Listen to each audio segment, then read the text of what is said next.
जी दोस्तों आज तुम चेक कराने अज साढ़े नाल की होया कि बोर्ड सुनिया ना बोर्ड का दरखत जोड़ा आंदा ना ये दाग लग गए साड़ी सलवार दिते है। चेक करो इधर लगे ने बस एक सलवार तो लगा ने ए लगे ने उस तो बाद चेक करो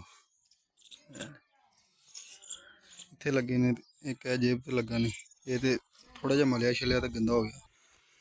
इन्हों हम साफ करना वा रिमूव करने का तरीका तुम दसते हैं अज पाकिस्तानी जुगाड़ रिमूव करने का तरीका मज़ा आएगा वीडियो पूरी देखनी है। तो ले लेना वाइट पेंट मेरे को तो पिया मैं ऑलरेडी पेंट का काम करदा हाँ।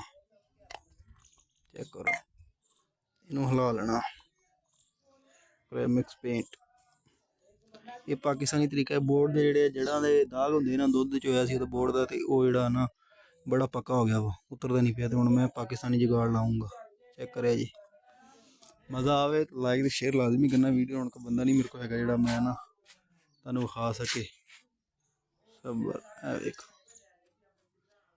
सर ते कमीज चिट्टी होनी चाहिए पता नहीं लगेगा।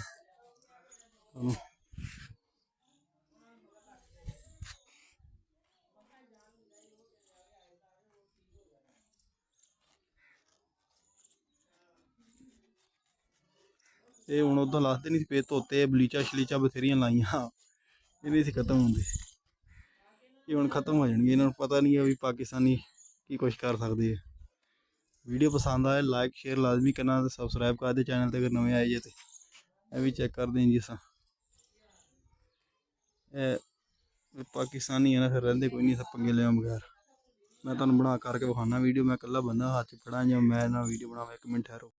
हाँ जी हूँ चेक करो है वेखो जी कम पेंट तुम फिलहाल तो नज़र आ रहा लगे होया लेकिन बाद जो खत्म हो जाएगा सारा इदा ही किया नहीं इतने भी दाग सी ठीक है। जोड़ा कमीज तुम दिखाया एक सुकेगा ना पेंट जो धुपेगी तो बराबर हो जाएगा पक्का पेंट आयल पेंट किसी ने करवाने तो ले आओ। है वेखो नज़र आ रहा लगा है ये सुकने तो बाद बिल्कुल फिट हो जाएगा। ऐसा लो तो चेक करो इधर लाता ना नहीं मैं पेंट चेक करो है आ मैं ला दिया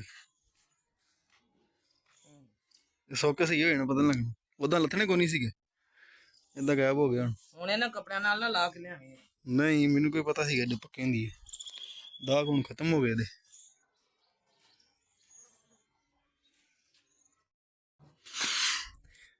ये अप्लाई किया हथ साढ़े